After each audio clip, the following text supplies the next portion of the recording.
Hey, defensive pistol practitioners, maybe you've seen all the buzz on the interwebs over the last couple of years about red dot optics on pistols, and you're maybe a little dot curious. Is it for you? Should you make the investment? Should you spend the money? Should you have your slide milled by a machine shop or a gunsmith to accept an optic? All these questions, right? What if you don't like it? So I have the benefit of at least my own experience, so I thought I'd share some information with you guys about why I switched to a red dot optic, what keeps me shooting red dot optics, and why I'll never go back to iron sights again. So let's get right into it. There are two primary reasons why I switched to a red dot optic and why I would think anyone else would consider switching to a red dot on a pistol. Number one is that it allows you, or it certainly allows me, to shoot with both eyes open. When I was shooting on iron sights, shooting matches, or shooting with my buddies, my brain, my vision, my peepers, my eyes could not reconcile three focal planes, rear sight, front sight, and target without closing one eye, or at least squinting one eye so I could focus. That really bothered me as I went to advanced training. There's all kinds of exercises you can do to train yourself. That failed. I just, depending on how much contrast was in the background behind the target, one time I'd get it and I'd think I was good, and then I'd be in the woods shooting the next time with a little bit of green, and everything would blur together, and my brain would lose, the sight picture. So I really struggled with that, and I felt like, as many people told me, I really wanted to train to shoot with both eyes open for the situational awareness and field of view advantages.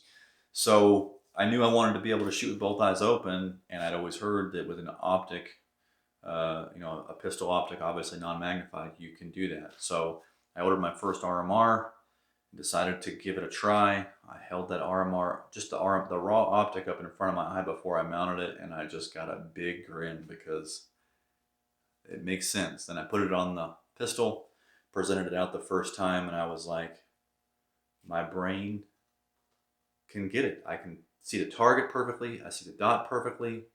It was a really big deal. And if you can shoot with both eyes open in any environment on irons, you have a genetic advantage that, maybe you just want to leverage that and not spend the money. But for me, it was a really big deal. The second reason is, again, single focal plane shooting versus three focal plane shooting. Again, when you're shooting with iron sights, you focus on the front sight, your rear sight becomes blurry, your target becomes typically blurry or semi-blurry. With a red dot optic, it's single focal plane shooting. You are target focused all the time. You always focus on the target and then superimpose the dot on the spot on the target that you want to shoot and break the round. So now I'm shooting with both eyes open and I'm shooting target focused. I mean, those two things differ in iron sight technique from me. It's like a world of difference. It makes shooting a completely different activity for me. And so those are the two big reasons that I switched. Those are still the two of the main reasons why I'm never going back to iron sights, and the benefits that shooting with an optic offers me. A lot of iron sight shooters, when they switch over to a red dot optic, you'll see it all the time on the range. They pull the gun up and then the dot hasn't even dropped into the glass.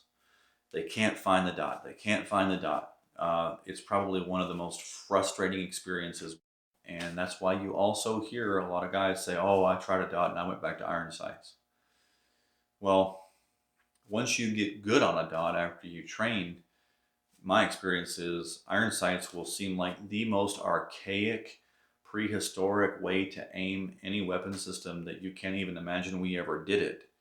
And that's obviously, I'm biased, but I really like shooting with a red dot. But at the beginning, that is so true.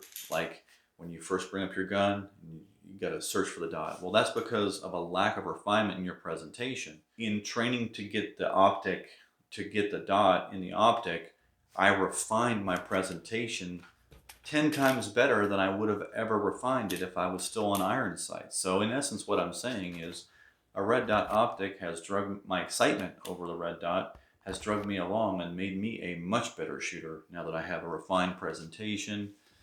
Another way a Red Dot Optic will make you a better shooter is that the dot kind of can become your shooting coach. I've never been able to track the front sight, and I know professional shooters that say they can't track the front sight in recoil either. They just watch it lift and then they see it when it comes back. But in between there, it's gone. Well, even an average shooter like myself, whenever you have a red dot, the dot itself paints its trajectory. Like it's when I use a 6.5, which is a fairly large dot, I have this paintbrush in my optic, and if that paintbrush starts waiting this way, I know I've got a grip problem that way. Or if it goes this way, maybe I didn't have proper grip out of the presentation. Or if I'm going low, maybe I'm jacking on the trigger way too hard and pulling my shots low and left. So you can actually see and collect data on what's happening in real time during your shooting with a dot, which is the third big advantage that I did not realize until after I was shooting a dot.